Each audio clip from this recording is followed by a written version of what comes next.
Direto do plenário está de volta, a segunda parte da sessão da tarde desta quinta-feira, e a expectativa é o fechamento da pauta de julgamentos da tarde de hoje, com o julgamento dos embargos de declaração no RE 1.116.949, que trata da decisão referente à prova obtida mediante abertura de carta ou telegrama, por exemplo, em objetos dos Correios, e que seriam provas ilícitas. Vamos acompanhar no plenário do STF ao vivo, direto do plenário.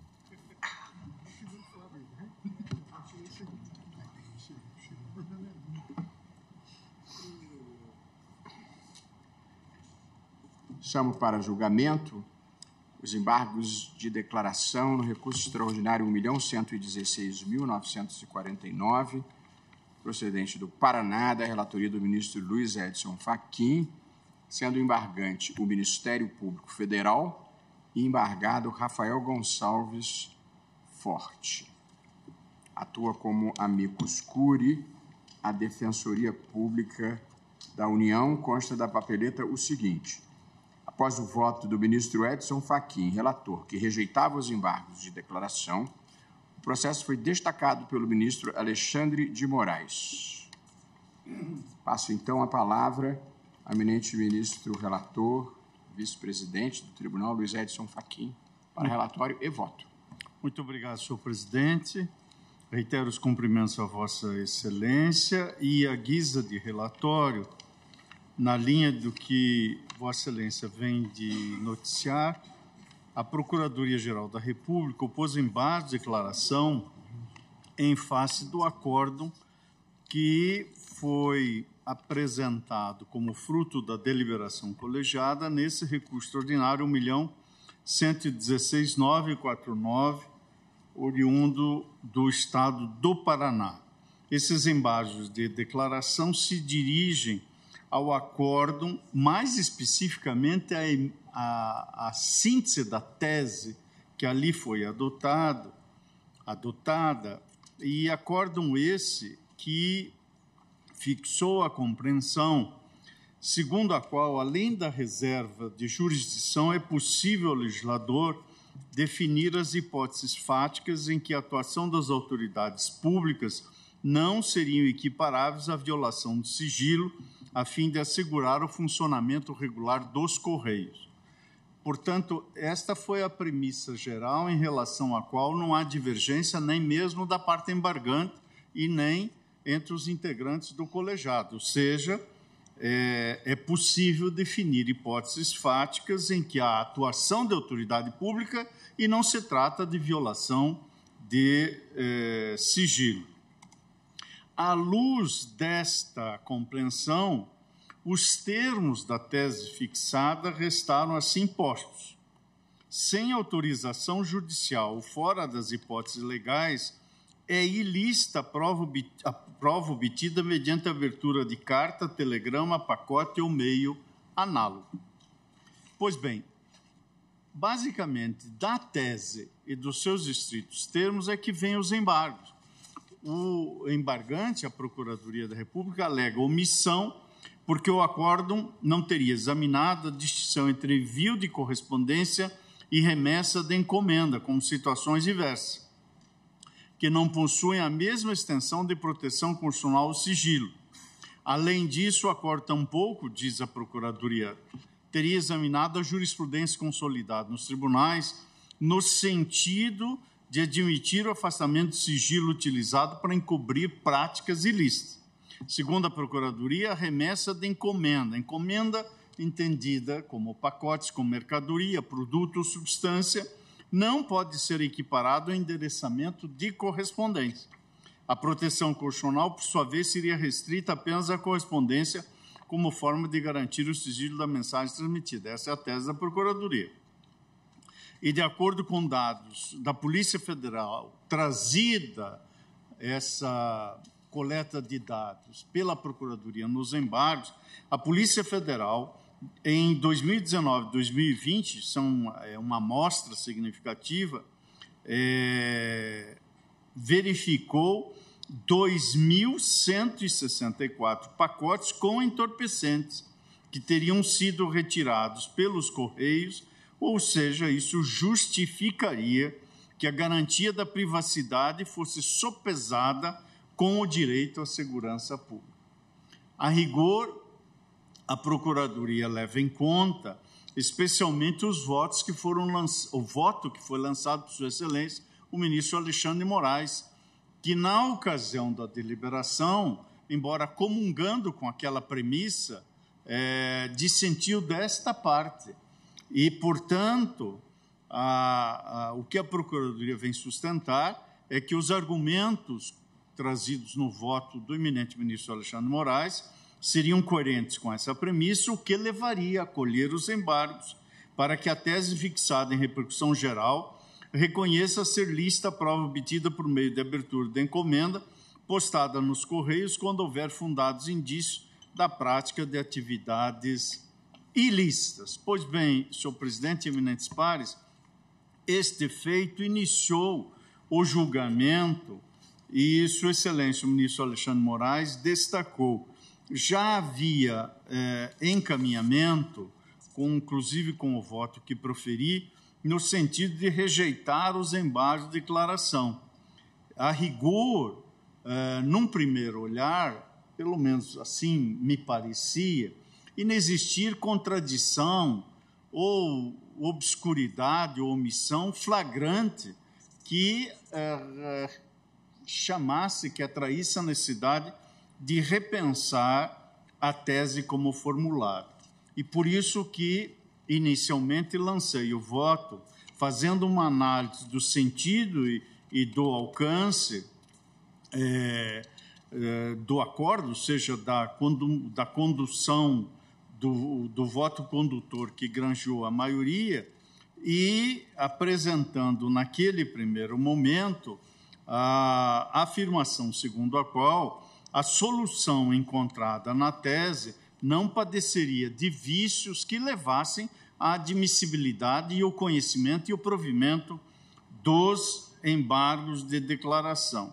Nada obstante, num segundo olhar, especialmente após dialogar com os colegas, de modo especial, o eminente ministro Alexandre de Moraes, verificou-se que o que a rigor os embargos estão a fazer é uma explicitação do próprio sentido da Lei 6538, ou seja, à luz daquela premissa originária da tese, ou seja, a premissa segundo a qual é possível ao legislador definir hipóteses fáticas em que a atuação das autoridades públicas não seriam equiparáveis à violação do sigilo, ou seja, essa premissa remete, portanto, a uma previsão legal expressa, que não afronta a Constituição na exata medida em que se circunscrevem somente as hipóteses de práticas ilícitas.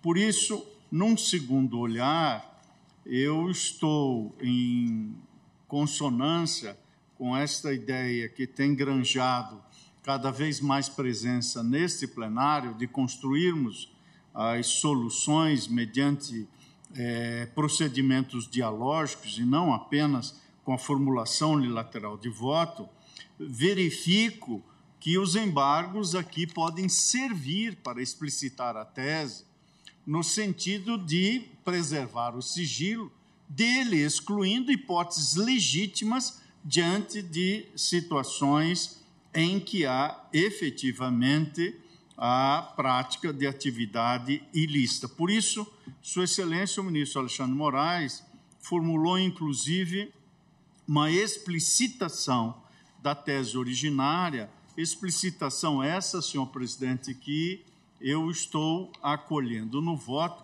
e, quiçá, nada obstante eu esteja a votar, mas, quiçá, o eminente ministro que destacou poderia até mesmo brindar esse colegiado com os dados e informações que constaram do voto de Sua Excelência. Eis que me parece, senhor presidente, que aqui nós estamos a tratar de um aprimoramento daquela formulação inicial que não a contradiz, mas a complementa, explicitando-a. De modo que eu estou votando neste sentido, e certamente será muito proveitoso ouvir a manifestação do eminente ministro Alexandre de Moraes, mas já estou adiantando do meu acolhimento e, portanto,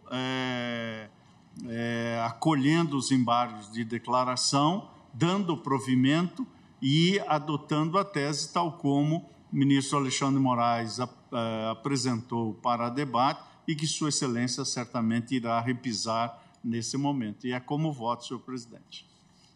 Obrigado, ministro Fachin. Como vota o ministro Alexandre, que pediu destaque?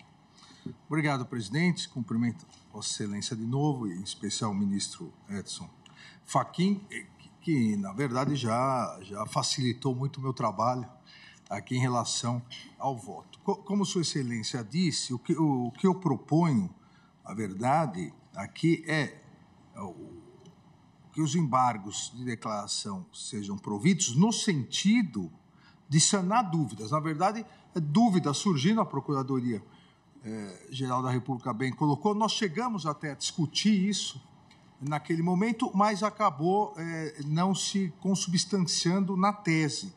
Dúvidas entre o tratamento específico de cartas e determinadas encomendas e uma especificidade importante em relação ao sistema penitenciário. A toda a correspondência, pacotes, cartas, encomendas recebidas e enviadas pelo sistema penitenciário. Então, são esses dois pontos, presidente, que eu destaco e vou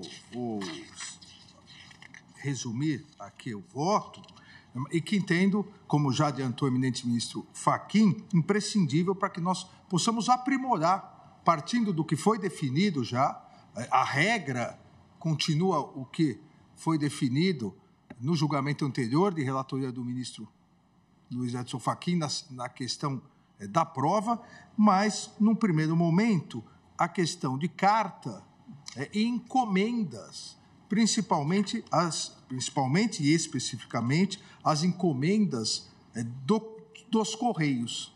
Porque a legislação, ao fazer essa diferença, e eu cito aqui não só a legislação já citada pelo ministro Edson Fachin, a Lei Federal 6.538 de 78, mas nós mesmos fizemos essa diferença, nós, o Supremo Tribunal Federal, na DPF 46, julgada em 2010, onde se discutiu o monopólio do serviço postal pela União.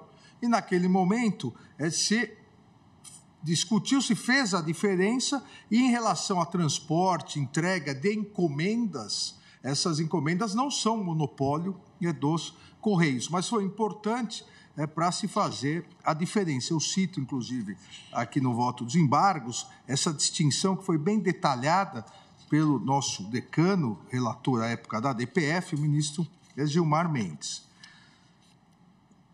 Não há, portanto, uma semelhança, né, o tratamento não é idêntico em relação a cartas e encomendas. Exatamente por isso, há todo um sistema de fiscalização nos Correios, em virtude o Correio, não raras vezes, ser parte, né, durante a parte do trajeto, o Correio passa de um lado para o outro, essa encomenda, mas acaba também repartindo a entrega com um serviço privado. Então, exatamente por isso, o Correio toma mais cuidado, a fiscalização é maior, para evitar o que eu vou aqui citar, dados que eu peguei e pedi para o antigo DEPEN, agora Senapenha, né, Secretaria Nacional de Direito Penitenciário, e a própria Polícia Federal, passaram a preocupação em relação a isso. Há dados que foram trazidos pela Procuradoria e há outros dados, complementação pelo Senapen e pela PF. Veja, presidente, somente nos anos de 2019 e 2020, dado da Polícia Federal, a comunicação de apreensão de 2.164 encomendas com pacotes com entorpecentes. Então, a quase totalidade dessa remoção no centro de triagem dos Correios, sediada em Pinhais, no Paraná, em virtude da proximidade com o Paraguai, a área do tráfico de entorpecentes. Uma única pessoa, um único destinatário, recebeu 149 dessas encomendas com drogas. Por que isso? Porque é lamentável, mas ocorre. Nós já temos serviço de delivery de entrega de drogas. Da mesma forma que o iFood, você instala um aplicativo, pede, vem, entrega. Quando é em outra cidade, isso ocorre via encomenda pelos Correios. A Polícia Federal cita também armas, principalmente a entrega via Correio, armas que vêm do Paraguai por terra, são colocadas nas cidades fronteiriças e pedaços delas em várias encomendas remetidas. Então, há essa preocupação em relação às encomendas. 823 dessas encomendas apreendidas em 2019 e 2020, das 2.164, veja, 823 vieram, outras dos 823 vieram do exterior e foram retidas no Centro Internacional de Triagem dos Correios, em São Paulo. Então, é como se fosse uma mercadoria normal, a droga vem várias vezes misturada na roupa, em sapatos, ou então a droga, eu comentava até com o ministro Zanin, principalmente LSD, vem naqueles decalques, figurinhas, parece um álbum de figurinha ou parece um decalque, porque são pontos de drogas. E há toda uma expertise no Centro de Triagem dos Correios para isso. Quando percebe uma, duas, três, quatro, várias encomendas semelhantes, então há um protocolo específico para isso. Porque é muito importante, o ministro Luiz Edson Fachin destacou no seu voto inicial, agora, é muito importante que haja um protocolo, para que não haja abuso, que realmente haja fortes indícios da utilização dos Correios, dessas encomendas para a prática de atividades ilícitas. A partir do ano de 2006, os Correios precisaram ampliar a fiscalização disso com compra de milhares de aparelhos de raio-x e espectrômetros para distribuir em diversos centros e agências, de tanto que aumentou a utilização de encomendas para tráfico de drogas e um pouco menos, obviamente, mais para a questão de armas. Em 2019, a Receita Federal em 2019 encontrou em mais de 3 mil encomendas internacionais, também na Central de Correios em Pinhais, perto de Curitiba, na terra do nosso ministro Fachin, encontrou drogas em mais de 3 mil locais, mais de 3 mil encomendas, maconha, haxixe, drogas sintéticas, ou seja, um aumento muito grande, apesar da fiscalização. E houve um aumento de mais de 60% na apreensão de armas, peças de armamento, fuzil, por exemplo, vem fracionado, peças de armamento e produtos falsificados, inclusive munição. Então, no caso, no período da pandemia, da Covid-19, houve também um aumento de casos de remessa de drogas ilícitas remetidas aí aos presídios. Por que isso? Porque a visita era proibida também nos presídios durante a pandemia.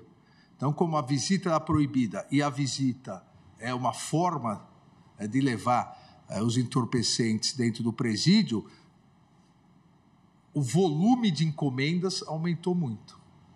Está certo que, nesse caso, ficou perceptível, porque a fiscalização dos presídios também percebeu imediatamente que alguma coisa estava estranha nesse aumento de remessa de encomendas. Dados divulgados, aí também eu solicitei à Administração Penitenciária de São Paulo, mostram que nas 6 unidades prisionais em Campinas e Hortolândia, o número de drogas apreendidas mediante remessa pelos Correios aumentou só no primeiro semestre de 2020, na pandemia, aumentou para 34 casos, quando em média eram 12, 13 casos. Então, há também em relação aos presídios essa preocupação. E eu cito aqui outras questões, inclusive no Estado, nossa decana, ministra Carmen Lúcia, a questão da maconha e cocaína nas barras de sabão, e dentro dos cigarros, nas encomendas que chegam, via SEDEX, na penitenciária professor Jason Soares Albergaria, na região central de Minas, São Joaquim de Bicas, também houve um aumento muito grande durante a pandemia.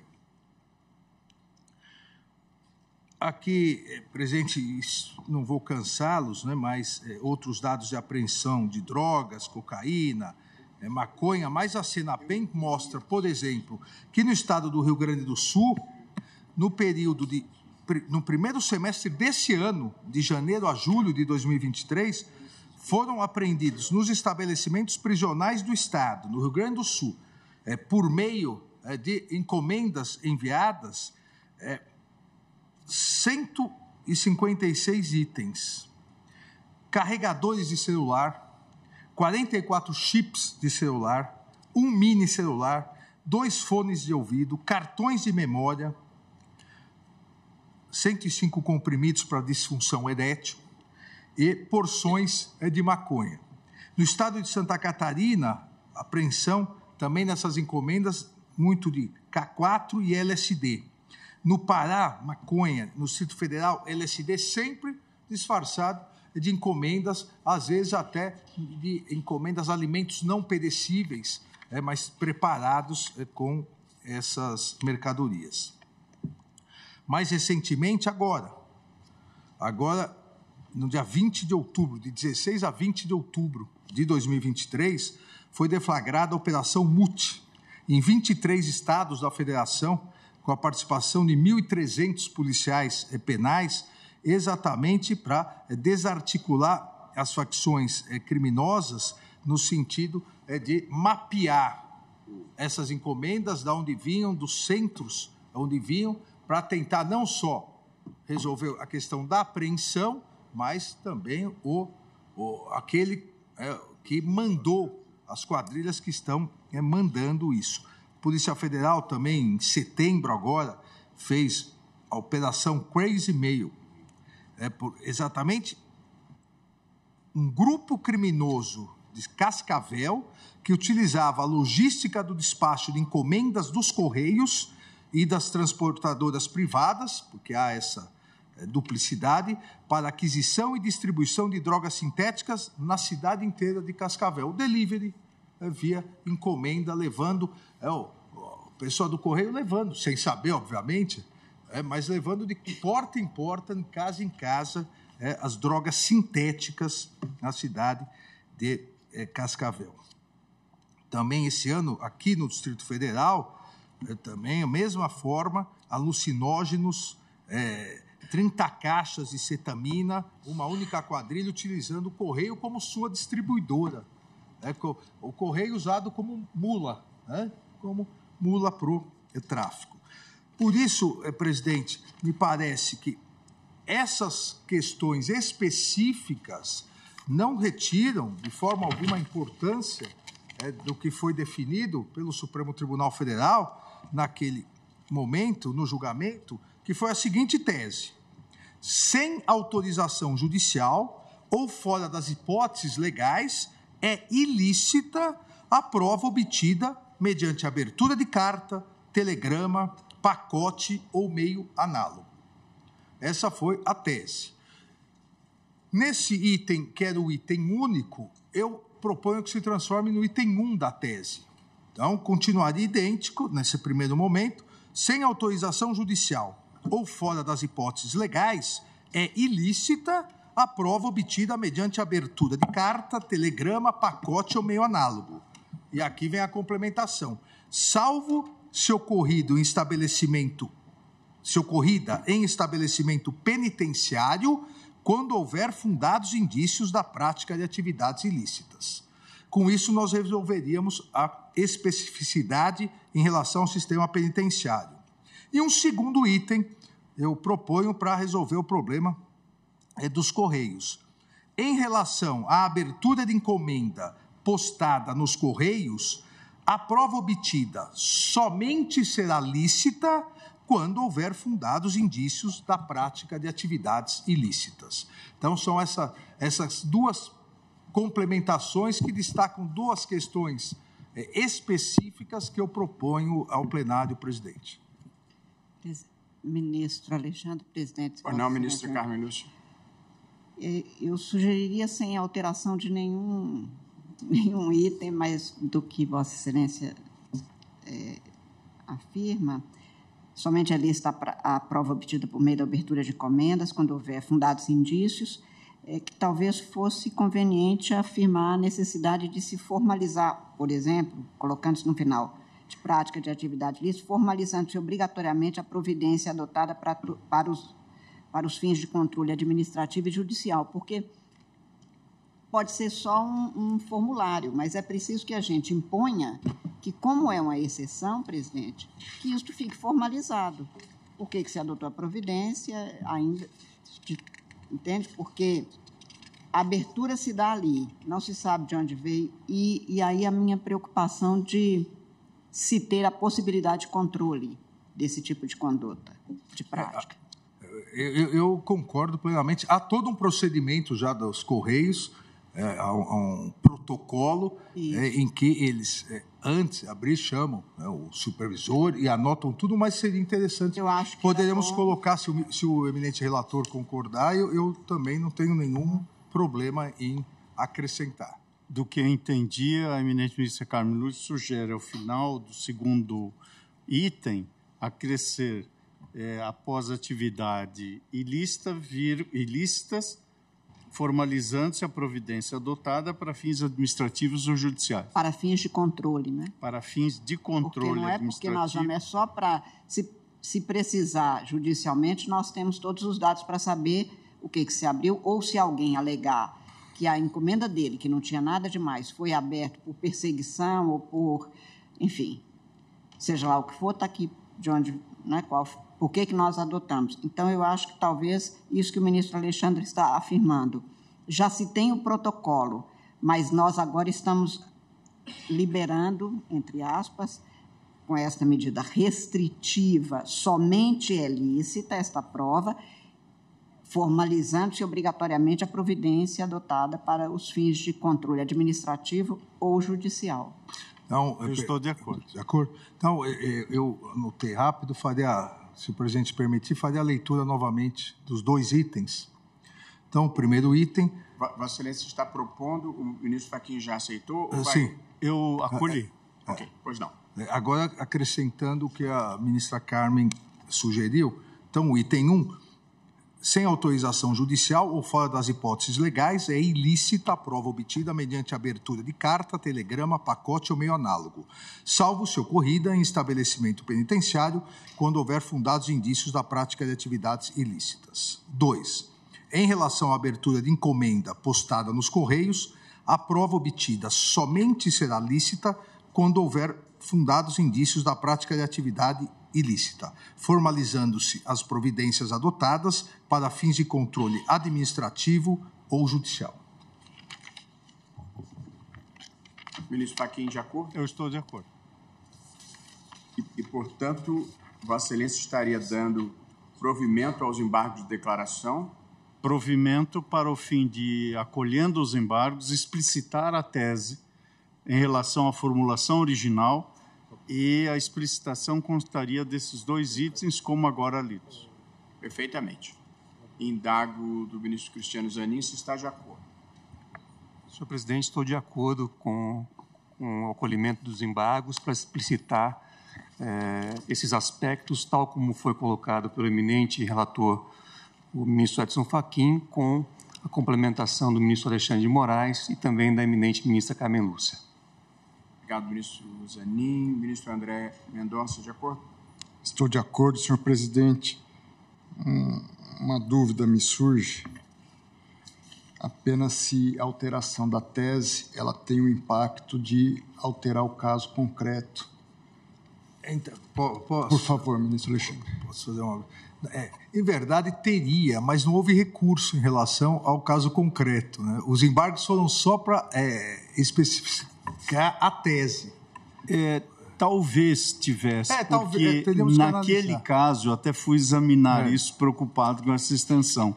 O voto majoritário do acordo embargado faz referência a um conjunto de cuidados e protocolos que não foram obedecidos na abertura daquela correspondência.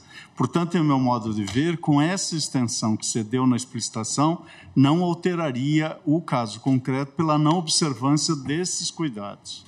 E além disso, o que eu salientei no meu voto é que não houve nem, em tese, estaria precluso, né? Porque não houve recurso, o próprio Ministério Público foi direto na tese, mas o eminente ministro Fachin lembra bem, eu pegava o voto aqui, o voto do tribunal, né, que coloca exatamente isso, que os protocolos necessários não foram cumpridos. Nós teremos que entrar também na questão de prova.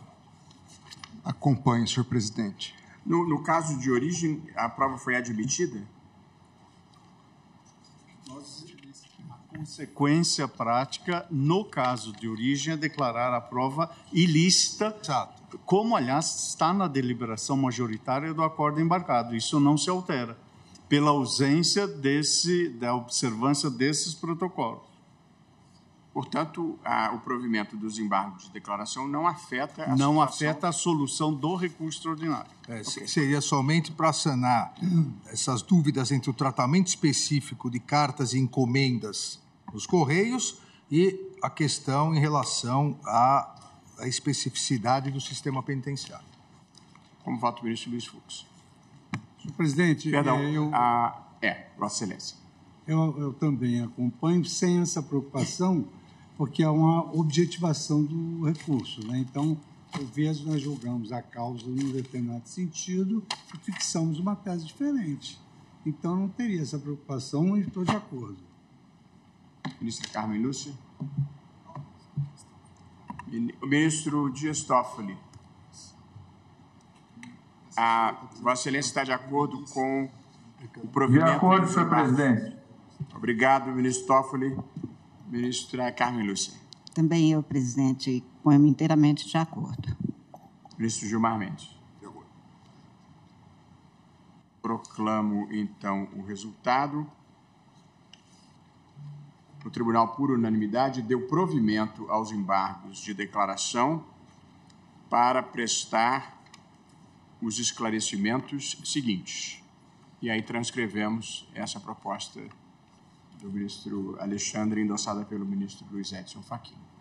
Todos de acordo? De acordo. Antes de encerrar, prezados colegas, só um breve anúncio. Nós estamos aqui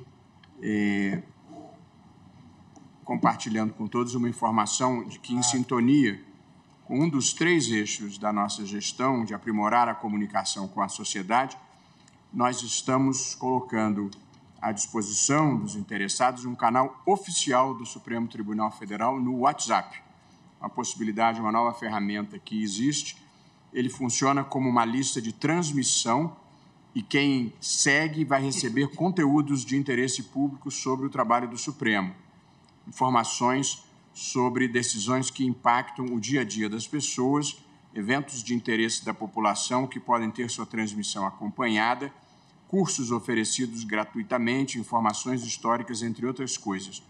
O novo canal também é uma ferramenta de combate à desinformação, na medida em que veicula conteúdos oficiais e esclarecimentos sobre informações duvidosas que circulam no ambiente digital. E o encaminhamento desses conteúdos é sempre identificado como uma publicação original do canal oficial do Supremo.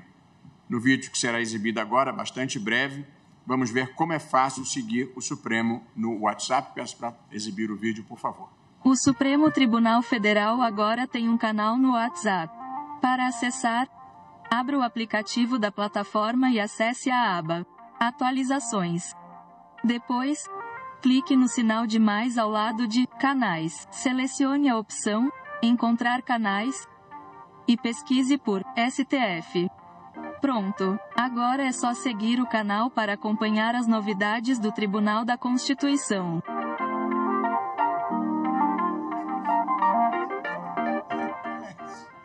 Quer que passe de novo? Podia, por favor, reexibir o vídeo? O pessoal aqui está um pouco lento. Eu não vi o presidente atualizando aí também. O Supremo Tribunal Federal agora tem um canal no WhatsApp. Para acessar, abra o aplicativo da plataforma e acesse a aba Atualizações. Depois, clique no sinal de mais ao lado de Canais. Selecione a opção Encontrar canais e pesquise por STF.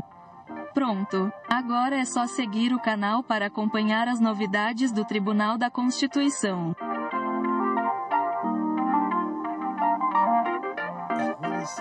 Agora sim, muito obrigado. Estamos ficando todos modernos. Agradecendo a presença de todos, desejando um bom fim de semana, declaro encerrada a sessão.